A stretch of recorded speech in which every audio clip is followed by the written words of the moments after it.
Members of Congress, we invited them to attend our rally and urged them to commit to cutting carbon emissions by 80% by 2050 in order to avoid what we all know will be the worst effects of climate change. 3 area members of Congress agreed to send members of their staff to speak to our rally today. Stepping Up organizers also will report on other Kansas City area members of Congress who declined our invitation. First of all, we want to welcome Kevin Albrecht, who is Senior Constituent Services Aide for Congressman Dennis Moore. Kevin, come on in. Good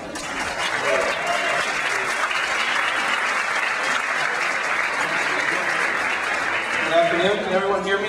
Carl said this is a singer's mic. I promise I'm not going to sing for anybody on this special microphone.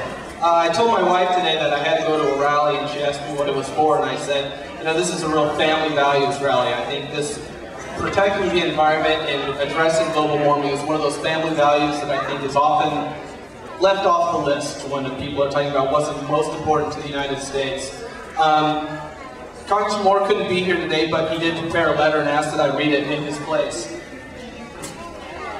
Dear friends, thank you for inviting me to participate in today's National Day of Climate Action Rally. I regret that previous commitments prevent me from being able to join you in person. As you all know, global warming is the greatest environmental challenge of our time.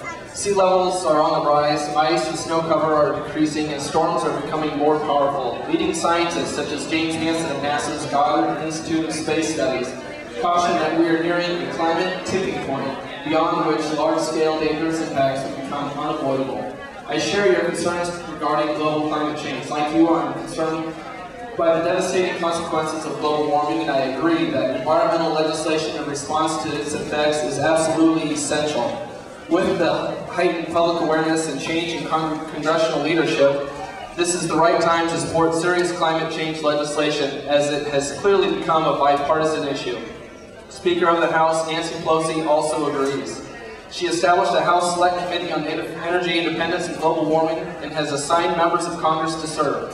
Speaker Pelosi has publicly stated that she expects the House to pass legislation addressing climate change prior to July 4, 2007.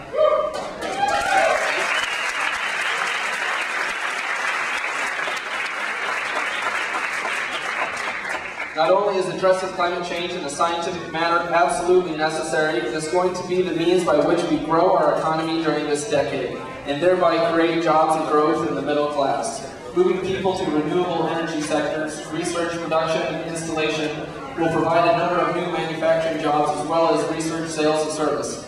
President Kennedy set the goal to send us to the moon. We achieved that goal, and we have to now set a goal to make the Earth someplace that we can continue to live for generations to come. Thank you for contacting me. Rest assured I will support reasonable, responsible, realistic climate change legislation when it comes to a vote before the full House. I hope you'll continue to keep in touch, and please feel free to let me know whenever I may be of assistance. Very truly yours, Dennis Moore, Member of Congress.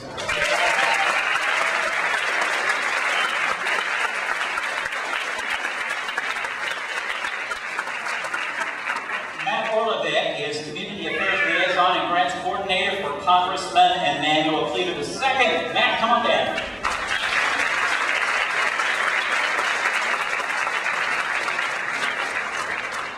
Thank you for the opportunity to be here. The Congressman unfortunately could not be here today. He is officiating a wedding. He has 2 jobs, unfortunately. But he did ask me to read a letter that he prepared. Dear friends, I'm sorry I cannot be with you here on this important day. All across the country, can you hear me? All across the country, citizens committed to addressing climate change like you are gathered to communicate the urgency of the monumental task before us. Although you come together on an unseasonably cold day, the evidence that our planet is warming is incontestable. We are beginning to see the results of the damage. Relatives of mine in Tanzania used to tell stories about the great year-round snowcap of Mount Kilimanjaro. Today, the ice on Kilimanjaro is almost gone. There can be little doubt that the time has come to act, and there are indications that time is short. Many Americans like you and I have gotten the message. The city of Kansas City is quickly becoming a regional leader in climate protection, but we have a long way to go. I am proud and fortunate to have been selected by the Speaker of the House, Nancy Pelosi, to serve on the newly created Select Committee on Energy Independence and Global Warming.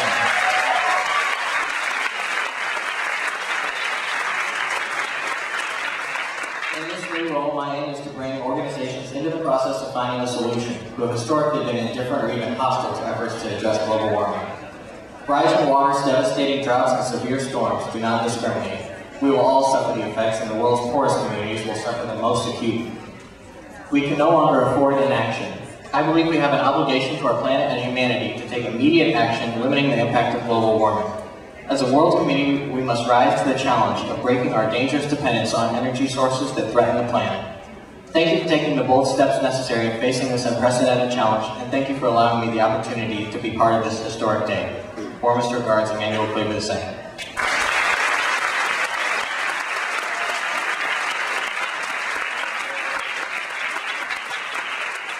Kimiko Gilmore is Deputy Regional Director for Senator Claire McCaskill. Kimiko, come on down.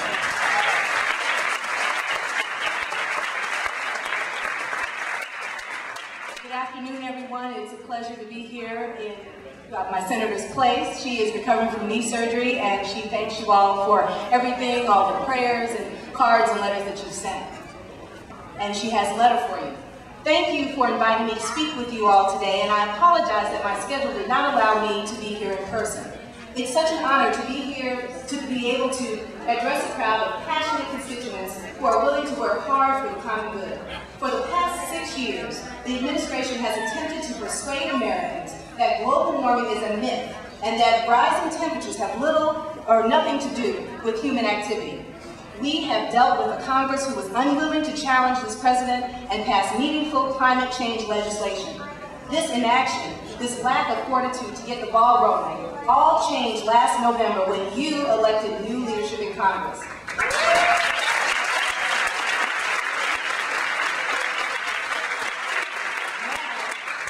Now it is incumbent upon this Congress to effect real change with policies that target global warming. As many of you know, there is not one solution to curbing our use of fossil fuels. We must seek innovative and responsible solutions to ensure America's energy independence by investing in clean energy projects. We must invest more in energy efficiency, affordable renewable technologies, and conservation measures. We must provide incentives and enforceable regulations to limit the harmful emissions in our country and around the world. Additionally, we must create a better market for fuel-efficient vehicles and promote the purchase and use of alternative fuels. Drafting meaningful climate legislation will not be easy, but it is a task that this Congress is committed to making. I look forward to being an integral part of that process. Thank you, Senator Claire McCaskill.